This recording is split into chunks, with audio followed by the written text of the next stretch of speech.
በመላው የኢትዮጵያ የጥበብ አፍቃሪዎች ዘንድ ትልቅ ስም ያለው የጥበብ ሰው ነፃነት ወርቅነህ ህልፈት ዛሬም ድረስ አነጋጋሪነቱ አልበረደም። በተለይም ሰሞኑን የነፂ የቅርብ ቤተሰቦች በአንድ ዩቲዩብ ቻናል ላይ ቀርበው የሰጡት ምስክርነት በብዙዎች ዘንድ ቁጭትና ጥያቄን ጭሯል። ባለቤቱና የቅርብ ጓደኛው አስናቀ ላይ የቀረቡት ውንጀላዎች ከባድ ቢሆኑም እስካሁን በሁለቱም ወገን የተሰጠ ምላሽ የለም። እውነት ነፂ በባለቤቱና በጓደኛው ተከድቷል ወይስ ከጀርባ እኛ የማናውቀው ሌላ እውነት አለ? ዛሬ የቤተሰቡን ምስክርነትና ሚዛናዊ የሆኑ ነጥቦችን ይዘንላችሁ ቀርበናል። እንደተለመደው ቻናላችንን ላይክ እና ሰብስክራይብ በማድረግ ቆይታችሁን ከኛ ጋር አድርጉ።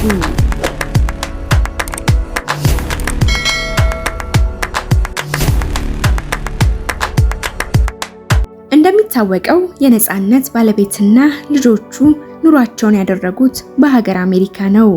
የአሜሪካን ግሪን ካርድ ያለው ነፂ ለምን ቤተሰቦቹ ወዳሉበት አሜሪካን ሳይሆን ወደ ህንድ ለሕክምና ሄደ ለሚለው ጥያቄ ምላሹ አጭር ነው። ብቸኝነት። አዎን ብቸኝነት ስትል እህቱ ሚሚ በቁጭት እንዲህ ያለች ሁኔታውን ታስረዳለች። ነፂ ቀደም ብሎ አሜሪካን በነበረበት ወቅት ታሞ ሆስፒታል ቢገባም በዚያ ሰዓት የሚያስታምመው የቅርብ ሰው አጥቶ ነርሶች ብቻ ነበሩ፣ ጠያቂዎቹም አስታማሚዎቹም። ጉዳዩ እዚህ ጋር አላበቃም። ከሆስፒታል ወጥቶ እቤት በተመለሰበት ወቅት ባለቤቱ ምግብ ለራስ አብስላ ብላ እኔ ለልጆቼና ለራሴ ነው ማበስለው ትለው እንደነበር እህቱ ሚሚ ተናግራለች። ይባሱኑ ኢትዮጵያ ካለው ነፂና የባለቤቱ እናት ከሚኖሩበት ቤት ከፈለክ መጽሐፍህንና ቡትቶህን ይዘውጣ እያለች ታስፈራራው እንደነበር እህቱ እንባ እየተናነቃት ተናግራለች። ይህ ሰው በሰው ሀገር የደረሰበትን መገለል ልቡን ሰብሮት ነበር። ብዙ መስዋዕትነት የከፈለለትን ቤተሰብ በጭንቁ ሰዓት ከአጠገቡ ማጣቱ ዳግም ወደ አሜሪካን እንዳይመለስ ህንድን እንዲመርጥ አድርጎታል ብላ ታስረዳለች። የነፂ እህትና ወንድሞቹ እንደተናገሩት ነፂ ህንድ ሀገር ለሕክምና በሄደበት ወቅት ባለቤቱ አብራው ከመሆን ይልቅ ስለ ቤት ግዢ ትወተውተው ነበር።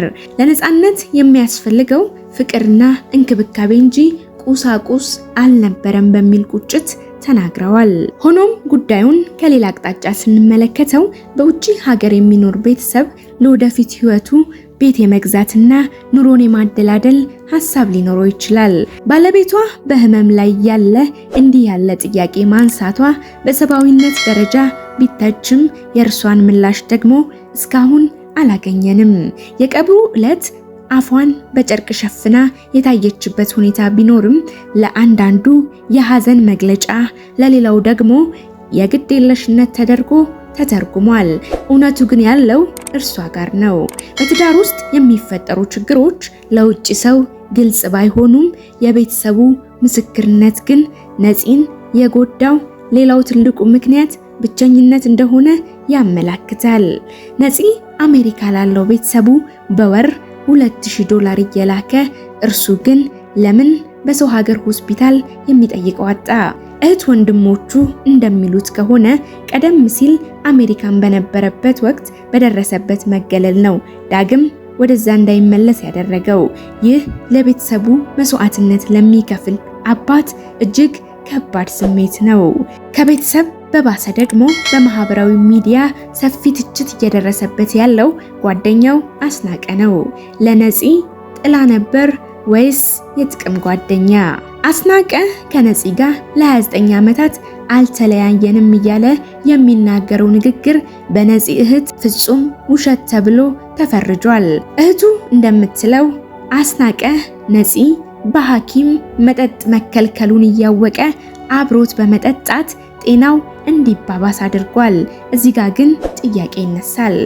ለ29 ዓመታት አብሮ የኖረ ጓደኛ በእርግጥ ክፉ ይመኛል ወይስ አስናቀ ለነፂ የነበረው ፍቅርና ጓደኝነት በቤተሰቦቹ ዘንድ የተሳሳተ ትርጉም ተሰጥቶታል?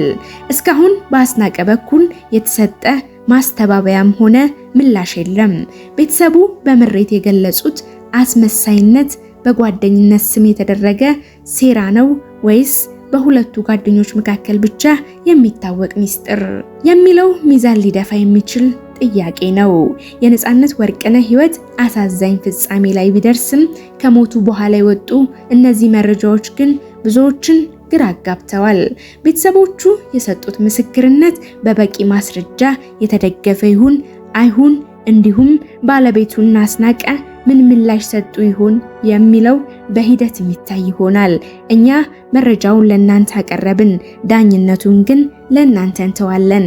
ቤተሰቦቹ ዛሬ እውነቱን መናገራቸው ለነፂ ነፍስ እረፍት ይሰጣት ይሆን ወይስ ትዳሩና ጓደኝነቱን በህዝብ ፊት በማዋረድ የባሰ ቁስል ይከፍታል?